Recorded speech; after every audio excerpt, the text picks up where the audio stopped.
Patay sa saksak sa dibdib ang two-time SEA Games gold medalist na si Mervin Guarte. Patay sa investigasyon, pinaslang si Guarte matapos makipag-inuman sa bahay ng kaibigang konsehal sa Calapan Oriental, Mindoro.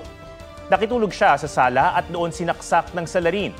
Tumakas ang salarin pero naiwan ng blade ng kitchen knife na ginamit umano sa krimen.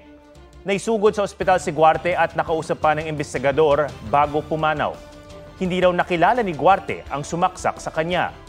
Iniimbestigahan pa ang posibleng motibo sa krimen at ang posibleng person of interest. Si Guarte ay nakagintong medalya sa obstacle events ng 2019 at 2023 Southeast Games Asian Games. Nagpaabot ng pakikiramay ang Philippine Sports Commission at Pilipinas Obstacle Sports Federation. Inalala rin ng ilang atleta si Guarte. Si Olympic pole vaulter EJ Obiena tinawag ang kaibigang si Guarte na kanyang national teammate kuya.